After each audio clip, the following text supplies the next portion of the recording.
என் பேர் வந்து ராஜேஷ். என் பேர் நான் திருநெல்வேலியில் இருக்கேன். என் கூட வந்து கணபதினு ஒருத்தர் ஃப்ரெண்டாக பழகியிருந்தார். அவங்க ஒய்ஃப் வந்து ஜட்ஜ் ஆகிட்டேன்னு சொல்லி என்கிட்ட வந்து ஓயோ போஸ்ட் வாங்கி தரதா சொல்லி என்னை ஏமாற்றி கிட்டத்தட்ட என் பூர்வீக சொத்தும் வாதாடி தரேன் அப்படின்னு சொல்லி கிட்டத்தட்ட ஒரு 43 லட்ச ரூபா ஏமாற்றிருக்காங்க.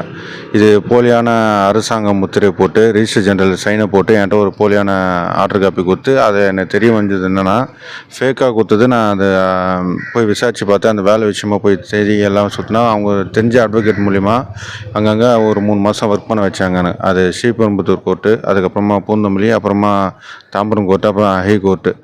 இது வந்து அரசாங்க முத்திரை போட்டு என்னை போர்ச்சேஜ் பண்ணி இதுமாரியே வந்து ஏமாற்றி என்னை மட்டும் இல்லை, இவங்க வந்து கிட்டத்தட்ட அவங்க ஃபேமிலி சர்க்கிளில் எல்லோரும் ஏமாற்றிருக்காங்க. ஒரு 5 கோடி ரூபா கிட்ட ஏமாற்றிருக்காங்க. இதில் என்னோட அமௌண்ட்டு பார்த்திங்கன்னா 43 லட்சம். வேலைக்கும் சேர்த்து என்னோடய பூர்வீக சொத்தோட கேஸ் ஜெயிச்சு தரத்துக்கும் சேர்த்து 43 லட்ச ரூபா ஏமாற்றிருக்காங்க. இதுக்கு வந்து நான் திருவண்ணூர் ஸ்டேஷனில் கம்ப்ளைண்ட் கொடுத்தேன். அங்கே வந்து தக்க நடவடிக்கை எடுக்கலை. ஸோ அந்த பெட்டிஷன் மேலே நான் கமிஷன் ஆஃபீஸில் கம்ப்ளைண்ட் பண்ணியிருக்கேன். இதுக்கு எங்கள் கமிஷன் ஆஃபீஸ் தக்க நடவடிக்கை எடுத்து எனக்கு ஒரு நல்ல பதில் சொன்னால் நல்லாயிருக்கும். என் காசை மீட்டு தந்தால் சந்தோஷம். எனக்கு என்ன மாரி வேறு யாருமே ஏமாறக்கூடாது. இதுக்கு மேலே அந்த ராதிகான்றவங்களை வந்து அரெஸ்ட் பண்ணி ஜெயிலில் போடணும். இதுதான் என்னோடய ஆசை. என்னோடய பணம் திருப்பி பெற்று கொடுத்தா சந்தோஷம். ஜட்ஜு கிடையாது. நாங்கள் விசாரிச்சு பார்த்தா வெறும் அட்வொகேட் மட்டும் தான். 10 வருஷமாக ப்ராக்டிஸ் பண்ணாங்க. 2015 தான் என்ரோல்மெண்ட்டே பண்ணியிருக்காங்க. ஆக்சுவலாக நாங்கள் விசாரிச்சதில் வந்து அவங்க ஜட்ஜே கிடையாது. அவங்க வந்து அவங்க அதுக்கான ஆடியோ ரெக்கார்டு, நான் என்னென்ன அவங்க பேசுனாங்க எல்லாமே என்கிட்ட ரெக்கார்டும் இருக்குது. ஃபோன் ரெக்கார்டு இருக்குது, வீடியோ ரெக்கார்டு இருக்குது. இவங்க வந்து இதுமாரி வார்த்தைக்கு ஆசை வார்த்தை கூறி அங்கே வந்து இவ்வளோ, அதாவது 2 லட்சம், 3 லட்சம், 5 லட்சம் இது மாதிரி சிறுவாக வாங்கினாங்க. கையிலையும் கொடுத்துருக்கேன்.